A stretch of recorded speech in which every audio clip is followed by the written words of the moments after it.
on est tous concernés par le fait qu'à un moment, plus ou moins selon les personnalités, on n'ose pas dire non. Alors, d'où ça vient et quelles sont les conséquences? Je crois qu'il est beaucoup plus facile de dire oui, n'est-ce pas? Et il y a plusieurs raisons pour lesquelles on peut dire oui. Peut-être parce que parfois on est impressionné par les gens qui sont en face de nous. Et d'autres fois, tout simplement parce qu'on a peur de blesser. Je crois que c'est peut-être la cause la plus subtile. Mmh. Et quand on a peur de blesser, on va s'engager par toutes sortes de oui, tout en sachant au plus profond de nous qu'on ne va pas pouvoir tous les assumer. Et on va se retrouver dans des situations très complexes et qui vont nous gêner les gens qu'on a mis dans ces situations aussi par nos oui. Donc apprendre à dire non est un principe biblique. Jésus a dit que ton oui soit oui et que ton non soit non. Et il est important aussi de réaliser que le chrétien n'est pas quelqu'un qui est faible de caractère. C'est une image qui a été beaucoup répandue dans cette société, cette image du chrétien qui est faible. Le chrétien n'est pas quelqu'un de caractère, il est quelqu'un à la rigueur qui s'est converti et qui a accepté Jésus-Christ parce qu'il est faible. Mais le modèle du chrétien, c'est Jésus, c'est le modèle par excellence. Jésus nous a demandé de marcher sur ses traces. Et Jésus était un homme, dans tout le sens du terme, il était un homme de caractère. Et il nous appelle à développer par la puissance de son esprit notre identité. Et cela passe obligatoirement par apprendre à dire oui quand il faut dire oui, et Oui. apprendre à dire non aussi quand il faut dire non. Ouais. Ah, vous le disiez en citant ce verset qu'on trouve dans les évangiles, que ton oui soit oui, que ton non soit non. On a souvent l'habitude de se dire, bon, que ton oui soit oui, j'ai dit oui, donc je ne peux plus revenir en arrière. Mais la signification, c'est que quand on dit oui, il faut être pleinement convaincu Absolument. qu'on dit oui et ne pas dire oui en pensant non, mais oui, parce que j'ose pas dire non finalement. On est complètement en désaccord avec nous-mêmes et ça entraîne des troubles du comportement entre guillemets parce que finalement on se rend compte que on n'est pas à l'aise avec nous-mêmes et en tout cas on n'ose pas s'affirmer. On Et va souvent, développer la faiblesse de notre identité, Ouais. évidemment. souvent dans le monde, eh ben, si on n'accepte pas des influences de ceux qui nous entourent, allez, viens avec nous, on va y aller boire un petit coup, on va faire ci, on va faire ça. Euh, si je dis non, eh ben, qu'est-ce qu'ils vont penser de moi? Si je décide de me mettre à part ou de ne pas marcher comme tout le monde, d'être différent, mais quelque part, c'est ça aussi, peut-être de vivre par ses convictions de foi.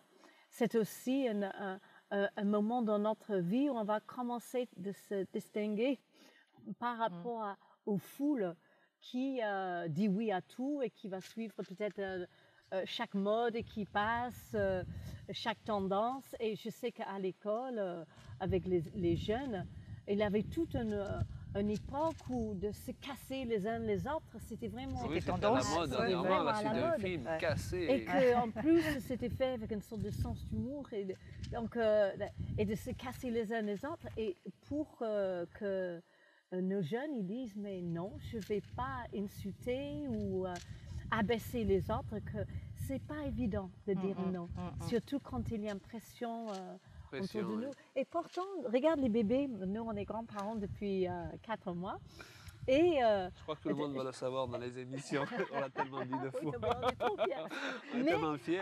je me rappelle que mes enfants, le premier mot qu'ils ont appris à dire, c'était pas oui, bien sûr, maman, c'était non, Oui, je ouais, veux pas, voilà. je veux pas manger, je veux pas manger de légumes, Oui, il je faut veux qu'ils pas trouvent dormir. l'équilibre dans l'autre Ouais, sens, ouais, évidemment. Et que finalement, après, avec les années qui passent, ce côté-là est brisé et ensuite on n'ose pas dire non.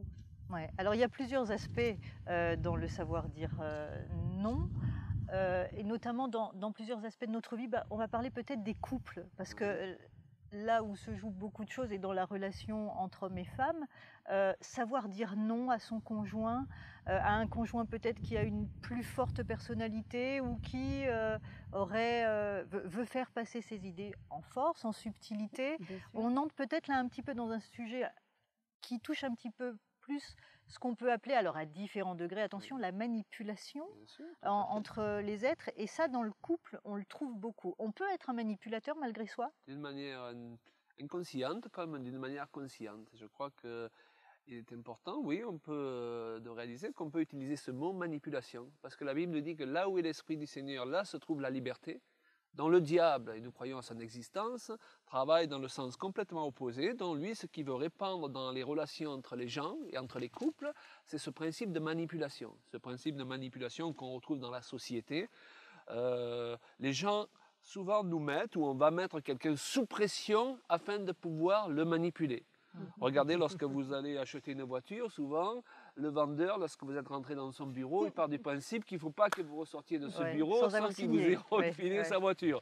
Alors, il va vous mettre sous pression. Il va vous dire, c'est la dernière qui me reste du modèle que vous voulez. J'ai la couleur que vous voulez, mais il faut que vous preniez la décision aujourd'hui.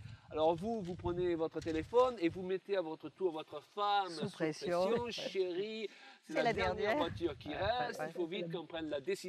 C'est exactement la couleur que tu voulais. Et tu te retrouves à signer dans des conditions qui ne sont pas celles de la liberté. Tu as été mis sous pression, le vendeur savait qu'il devait te mettre dans une situation qui t'ôte ta liberté d'une manière ou d'une autre pour que tu prennes de mauvaises décisions. Donc là, c'est quelque chose qu'on peut proclamer pour nos auditeurs. Sous pression, ne prenez aucune décision importante. La Bible nous enseigne au contraire que c'est dans le calme et la confiance que sera notre force. Et dans le cadre du couple aussi, au départ, c'est un mécanisme un peu naturel, mais ce qui est naturel est loin d'être spirituel, hein, où on a été élevé parfois comme cela, et quand on veut faire une chose à quelqu'un, eh bien on va le mettre sous pression, on va le mettre dans une situation où le manipulateur, il va premièrement essayer de vous impressionner. S'il n'arrive pas à vous impressionner, il va essayer de vous séduire. Et puis s'il n'arrive pas à vous séduire, il va essayer de vous attendrir. Voilà.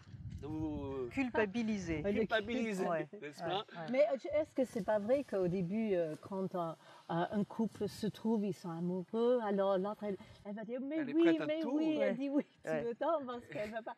Et avec le temps, elle dit oh non mais quand même. Finalement, c'est pas. Et c'est là où si le mariage est basé sur le fait, mais voilà, ça c'est ma femme et elle va faire ce que je veux, c'est moi qui décide, etc. C'est sûr, ou vice-versa, ça se peut.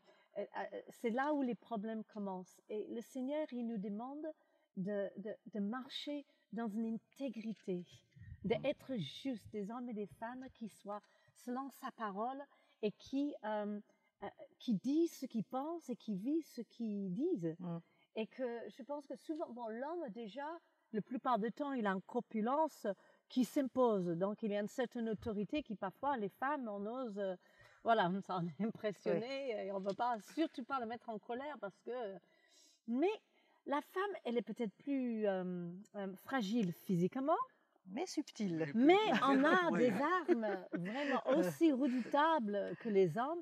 Et c'est là où vous avez tout à fait raison, la manipulation, je crois que c'est une de nos spécialités parce qu'on va la faire, ça va prendre un peu de temps, mais on va la faire comprendre et ensuite on finit par avoir ce qu'on veut. Mais la manipulation, c'est pas de Dieu. Est-ce que c'est pas mieux de pouvoir dire l'un et l'autre, là je suis pas d'accord, d'être pas d'accord, sans que ça remet. Pas d'accord. Je crois que ça c'est sain.